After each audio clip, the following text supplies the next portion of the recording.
Here with us is Speaker of the House, Mike Johnson. Thank you so much for being here with us. Thanks for having me. So we wanted to just dive right in and ask you about this attempted assassination of former President Donald Trump. Have you gotten a chance to speak with him about this? I have. I've spoken to him at length, and I've also talked to the people who were supposedly in charge of security that day. I've talked to Secretary Mayorkas at Homeland Security. I talked to the Director of National Intelligence. I talked to the leadership of the FBI. The answers that they are providing to us thus far are not satisfactory, and so I announced this morning that we're going to set up a special task force, a precision strike on this. It'll be a bipartisan investigatory group, and they will have subpoena authority.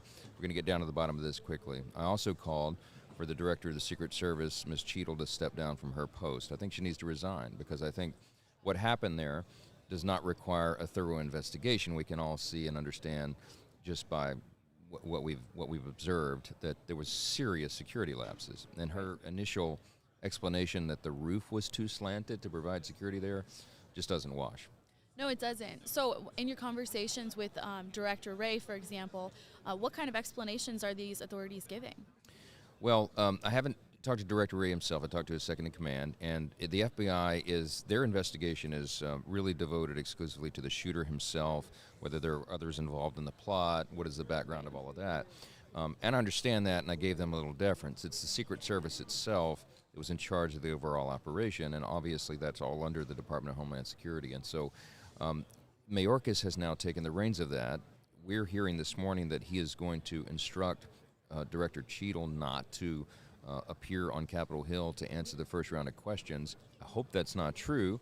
Our Oversight Committee and our Homeland Security Committees appropriately acted quickly and issued notices for these hearings that would begin next Monday. But so far, they look to be non-responsive to that, so we'll have to dig in further. Why would they not want to give us answers on this? That's a great question, isn't it? I mean, the American people deserve these answers. We are going to get them and be very aggressive in doing so.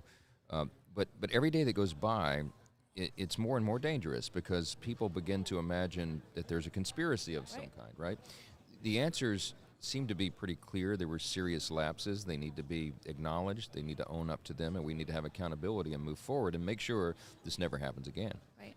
Now, I've seen a lot of Republican lawmakers kind of unified in saying that they believe this was an act of God, that President Trump wasn't killed.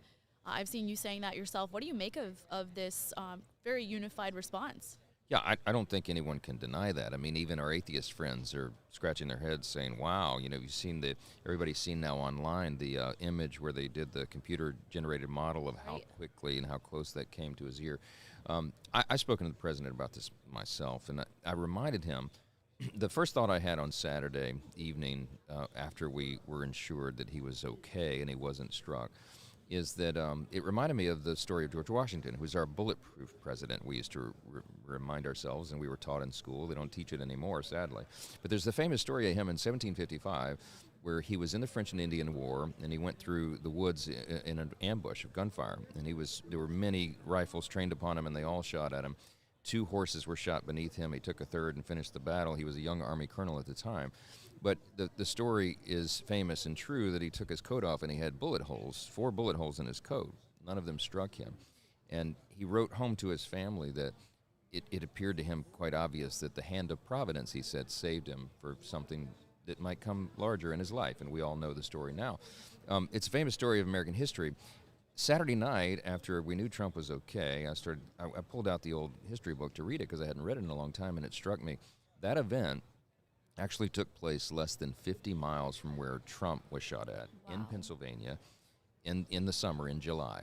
Wow. Now, you could say that's coincidence, but I don't. I say it's providence. And I relayed the story to President Trump, and I told him, Mr. President, what a profound thing it is to have been truly protected and saved by God for what appears to be your next assignment, which is to lead the greatest nation in the history of the world for the second time. We should just pause and reflect on that, And I think he is. I think you can see it on his face. I think he's contemplating the history and the weight of this, the gravity of that moment, really the providential, aspects of all of this. And I think that's why you're hearing a little bit different tone from him in the last couple of days. He says he's going to rewrite his speech that we'll deliver here tomorrow night. Right. We're anxiously awaiting that message, and I think it'll be a profound one. Wow. Now, we know you have a personal relationship with the president. Can you share a little bit with us about some things we might not know about Trump that you might have gotten to understand from your relationship with him? My wife Kelly often says, I so wish that all of the American people could know and experience the Donald Trump that we know, because in small groups, and everyone will tell you this, and you've heard it before, but in small groups, he's so engaging. He's just a fun person to be around. He's genuinely concerned about the well-being of everyone around him. He has a big caring heart. I mean, some of this doesn't come across all the time in the battles that we have in our politics, but he's a really just a super friendly person. He still sort of thinks of himself as being in the hospitality business because that's his background. I mean, we have all these stories. We were flying around on Air Force One during the first Trump administration, and he comes into the cabin asking members of Congress, "Are you okay? Is the seat comfortable enough? Would you like another Diet Coke?" We're like, "You're the president of the United States." He's a lot of fun to be around, and the more that people get to see and engage with him in that way, I think it humanizes him. The left spends so much time and energy in trying to demonize Donald Trump.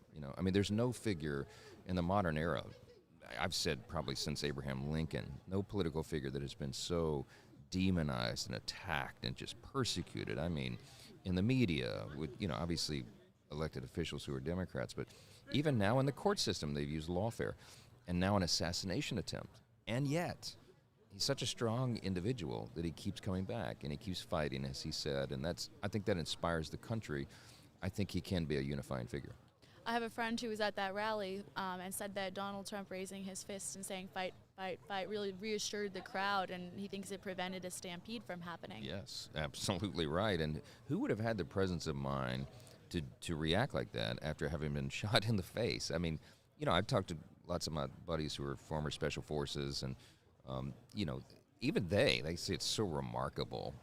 Most people would duck and run, Right.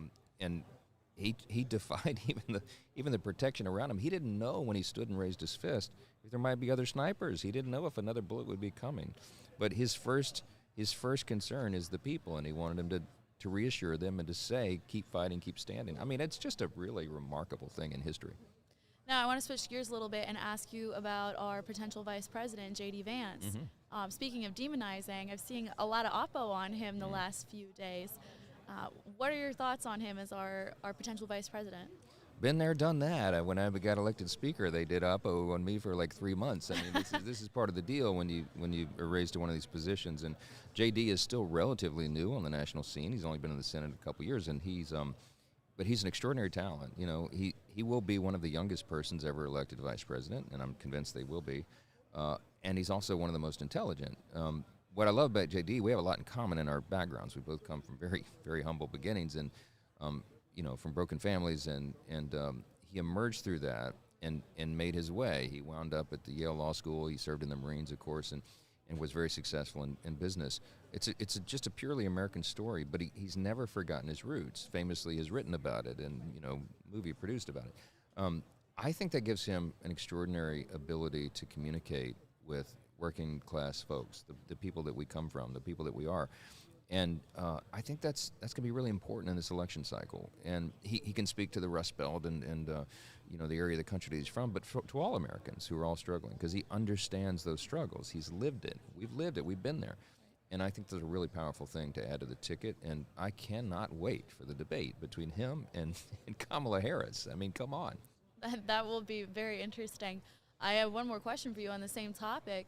I saw yesterday that ProPublica put out an oppo piece on JD Vance, and their main line in it was that he had said at a Leonard Leo event that he believes in the devil. And that was the crux of this story. It reminded me of some of the oppo on you and your faith. Do you think that some of these media outlets are aware of where Americans really stand when it comes to faith and religion? I think they discount it, and I think they do that at their peril. And, I've been around the country. The Speaker of the House's job, when we're not in session, is to go and campaign for all of our incumbents and our challenges that we recruited to flip these seats from blue to red.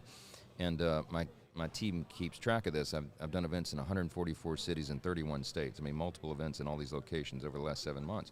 It doesn't matter where we are in the country, north, south, east, west. People understand that there are bigger things at play here. This is not just a battle between Republicans and Democrats. As I said in my speech here at the convention last night, this is a battle between two completely different visions for who we are as Americans and what we're going to be.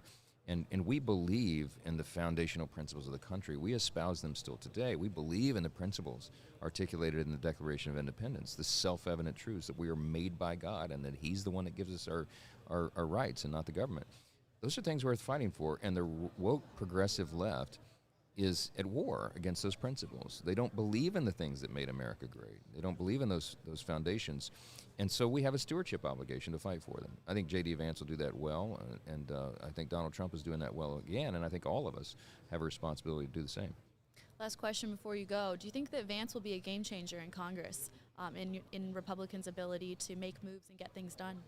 Yeah, I hope so. He certainly understands the legislative process, and having him, on the team going forward, I'm so bullish about November. I'm convinced that we're going to win back the White House and Republican control the Senate and grow the House majority as well. And it's going to be a very important thing for the country. I told President Trump, and I'll tell JD, we visited a little bit night before last. We were sitting together in the booth up there. It was like being at a UFC fight with Trump. We walked into the arena. It was so much fun.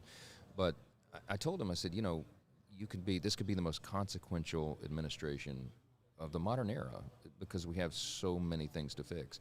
And Congress will be a big part of that. We'll have a unified team and a unified front and a very aggressive first 100 days agenda for the beginning of the next Congress, beginning in January. And JD, having had that background and that insight, I think will be a key component to that. So we're really looking forward to the days ahead of us.